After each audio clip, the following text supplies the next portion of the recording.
여러분, 일본 니케이 지수가 난리가 났습니다. 난리가. 자, 제가 녹음하고 있는 날짜가 1월 22일인데요. 현재 일본 니케이 지수를 보니까 36,378을 기록하고 있네요. 야, 대단하다. 최근 3개월 추이를 보면 꾸준한 상승세를 보이고 있습니다. 36,000포인트대는 일본 버블 붕괴 직후인 1990년 3월 이후 약 34년 만의 최고치인데요. 원인을 보면 미국의 하이테크 주가 상승, 그리고 일본 기업의 영업이익 증가, 소액 투자 비과세 제도 등으로 지금 일각에서는 분석을 하고 있습니다. 자, 과거 니케이 지수를 보면은요, 일본 버블 시기인 1989년 말 38,915까지 찍었습니다. 사상 최고치. 그러나 버블이 붕괴가 되면서 추락을 해버렸고 2008년도에 미국발 금융위기 터졌잖아요. 그래서 2009년 3월에는 7,054까지 떨어졌습니다. 야, 7,054. 그냥 박살이 났습니다. 근데 그때하고 비교해보면 야, 가히 놀라운 상승이라고 안 할 수가 없어요. 네. 이 같은 상승의 원인을 또 구체적으로 좀 살펴보겠습니다. 자, 미국 증시 기술주 상승에 힘이 먹었고, 이 도쿄 증시에도 반도체 관련주를 비롯해서 다수의 종목에 걸쳐서 매수세가 유입되는 것으로 보이는데요. 대표적으로 도쿄 일렉트론, 어드반테스트 등이 최근 꾸준한 상승세를 보이고 있습니다. 또한 투자의 신이라고 불리죠. 이 사람 누구죠? 워렌 버핏. 아마 모르는 분이 없을 겁니다. 이토츠, 미쯔비시 등 일본의 5대 상사가 있는데 그 5대 상사에 대해서 추가로 또 투자하겠다고 공언을 했습니다. 이 양반이. 이 또한 매수 심리를 자극한 것으로 보여져요. 한편 일본 증시로의 자금 유입 이면에는 중국이 있는데 이 중국에서 지금 자금이 빠져나와갖고 일본으로 향하고 있습니다. 일본으로. 중국은 아시겠지만 최근 디플레이션 우려로 그 자금이 빠져나가고 있습니다. 일각에서는 중국이 일본의 장기 불황의 전철을 밟는 거 아니냐 이러다가 이런 의견도 나오고 있는 것 같아요. 네. 최근 중국에서는 이 자금뿐만이 아니라 근데 이 사람도 빠져나가고 있습니다. 그 내용을 구체적으로 보면 앞서 말한 디플레이션 우려 이거에 대한 걱정하고 시진핑이 엄격한 통제, 그러니까 통제를 무지막지하게 하잖아요. 특히 코로나 터졌을 때 제로 코로나 정책 이런 거 펼치고 거기다 공동 부유, 너도 나도 다 같이 잘 살자 이런 공동 부유 정책 이런 거 있잖아요. 이것들 때문에 이제 중국을 떠나는 이민자 수가 급격히 증가하고 있습니다. 특히 중산층이 많이 빠져나가고 있습니다. 중산층이. 그 숫자가 2019년 코로나19 이후 약 110만 명에 지금 달하고 있습니다. 110만 명이 코로나19 이후에 중국을 지금 나갔습니다. 집구석을 뛰쳐나갔어. 니케이 지수 대폭등의 또 다른 원인에는 앞서 말한 소액투자 비과세 제도도 있습니다. 좀 처음 들어보시는 분들도 있을 거예요. 이걸 줄여서 보통 NISA, 니사라고 부르는데 일본은 올해 니사를 도입한 이후 10년 만에 절세 혜택을 대폭 강화했습니다. 절세 혜택. 요거를 대폭 늘린 신규 니사를 내놓았어요. SMBC 니코 증권이라는 데가 있는데 여기서 그 전망을 했는데 최근에 신규 니사 효과로 연간 약 2조엔 지금 현재 환율로 약 18조 원 정도 돼요. 요게 일본 증시로 유입이 될 것이다 이렇게 전망을 했습니다. 증시에는 호재죠. 여기에 또 일본 정부의 일본 기업 팔 비틀기도 한몫하고 있습니다. 팔을 비틀고 있어요. 무슨 말이냐? 일본의 정부는 지금 최근 일본 기업에 대해서 주가 부양하라고 간접적으로 압박을 하고 있습니다. 주가 끌어올려 이러고. 일본 거래소 그룹은 최근 기업가치 재고 계획을 내놓으라고 내놔 하면서 으름장을 놓고 있고 이에 응하지 않은 기업들이 좀 있어요. 개기는 거죠. 요 개기는 기업들의 명단을 공개를 했습니다. 그래갖고 적극적인 주주 친화 정책을 시행하라고 압박을 하고 있습니다. 압박을. 구체적으로 보면은요. 도쿄 증시에 상장된 3,300여 개 기업에 대해서 주가 순자산 비율, 이건 이제 보통 주식하시는 분은 다 아실 겁니다. PBR이라고 부르는데 요 PBR이 1에도 못 미치는 기업들을 콕 집어갖고 압박대스네 하고 있습니다. 압박대스네.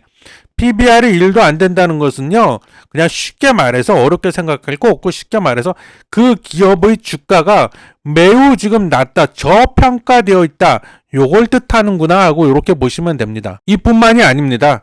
행동주의 펀드라고 또 들어보셨죠? 예, 얘네들이 또 막 설쳐대고 있어요 지금. 예, 얘네들은 그 저평가된 일본 기업에 뛰어들어갔고, 그러니까 지분을 꼴랑 쥐꼬리만큼 일단 매수를 해서 발을 쓱 담궈 놓는 거죠. 그래야 뭐라고 이제 간섭을 할 수 있으니까 나 주주야 이러면서 여기 이제 일본 기업들에 뛰어들어갔고 배당 늘려 배당, 그리고 자사주 매입해 이렇게 막 씨부리면서 적극적으로 지금 간섭을 하고 있습니다. 일례로 영국계 행동주의 펀드 펠리서 캐피탈이라는 데가 있는데 이것도 좀 생소하시죠? 예. 작년 10월부터 일본 케이세이 철도 요거를 이빠이데스네 쪼고 있습니다. 예. 케이세이 철도가 도쿄 디즈니랜드 아시죠?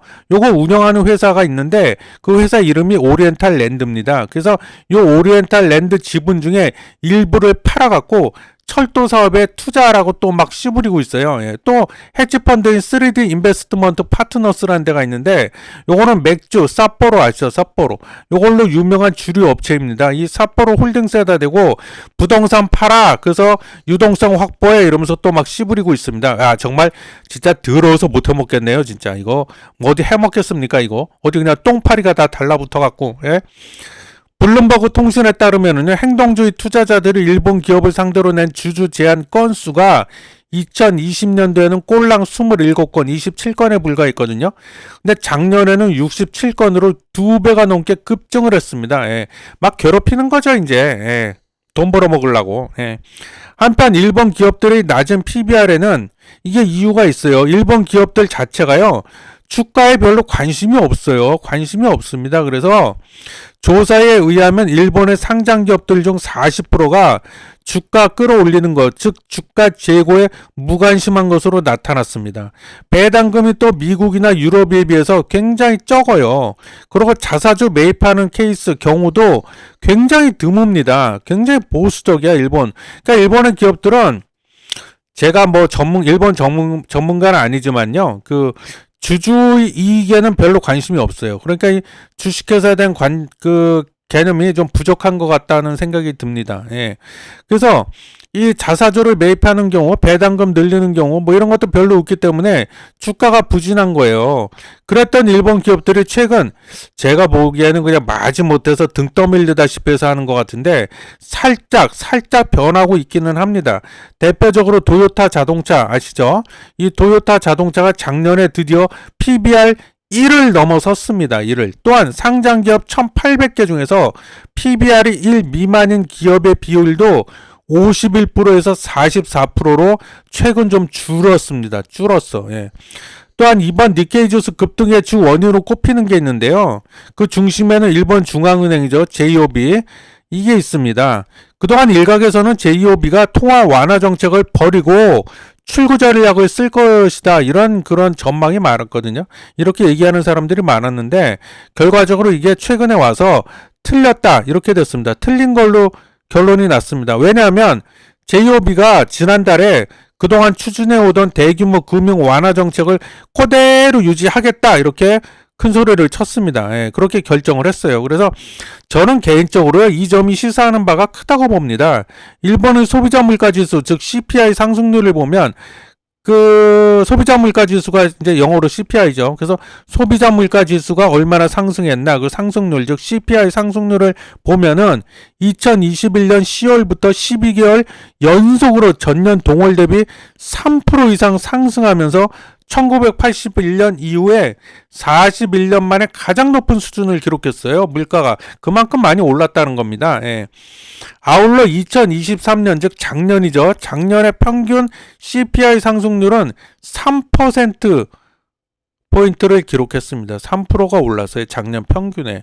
이게 뭐 이까짓 게 오른 게 뭐가 많이 올랐냐, 뭐 이렇게 뭐 말할 수도 있는데, 일본이 아시겠지만 거의 뭐 잃어버린 30년이네 뭐네 하면서 디플레이션에 빠져 있었잖아요. 저물가에 시달렸잖아요. 그거를 고려해 보면, 그걸 감안해 보면 이 정도면 많이 오른 겁니다, 물가가. 그래서 잃어버린 30년이란 말이 있을 정도로 장기간 디플레이션에 시달려온 일본으로서는 이 정도 CPI 상승률은 분명 인플레이션에 대한 위험성도 고려해야 될 겁니다. 일본 입장에서는. 근데 이와 같은 상황임에도 불구하고 신임 BOJ의 누구죠? 우에다잖아요. 이를 우에다 총재는 대규모 금융 완화 정책을 앞으로도 그대로 유지하겠다고 말을 했습니다. 결정을 해버린 거예요. 이는 일본의 디플레이션에 대한 트라우마가 얼마나 큰지를 여실히 보여주는 대목입니다.